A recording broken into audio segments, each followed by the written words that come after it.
Bienvenue dans la ville ensoleillée d'Abu Dhabi, où les plus grands judokas du monde s'affrontent avant les Jeux Olympiques de cet été.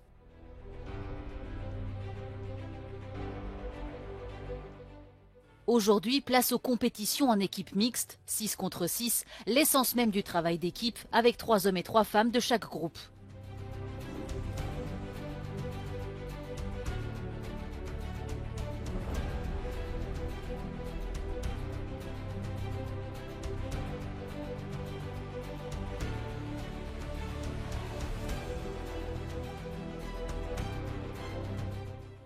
En demi-finale, le Japon a affronté de sérieux concurrents venus d'Ouzbékistan. Le Japon a rapidement pris les devants grâce à une retenue de Mao Arai, mais peu de temps après, un Nippon impressionnant de Touroboyev semblait prometteur pour une victoire ouzbèque. Le Japon a finalement gagné 4-1 et a progressé jusqu'au match pour la médaille d'or.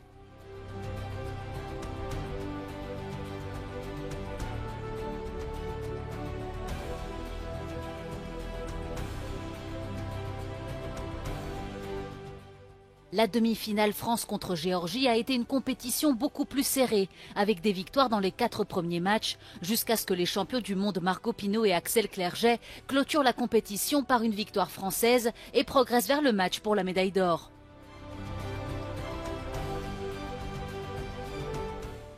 Le Japon et la France s'affrontent à nouveau en finale, comme lors des 6 derniers championnats du monde, avec jusque-là une série de victoires pour le Japon. La France pourra-t-elle enfin mettre un terme à cette séquence ?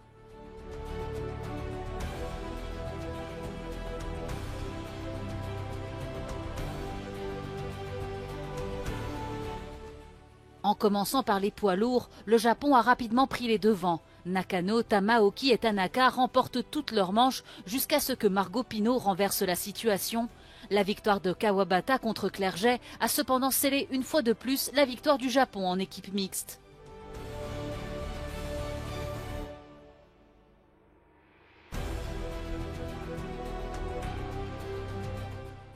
Les médailles d'or ont été remises par le président de la FIJ, Marius Wieser, et Max Hervé Georges, PDG d'Icona Capital. Le trophée d'or a été décerné par Mohamed bin Taloub Al-Deraï, président de la Fédération émirati de judo.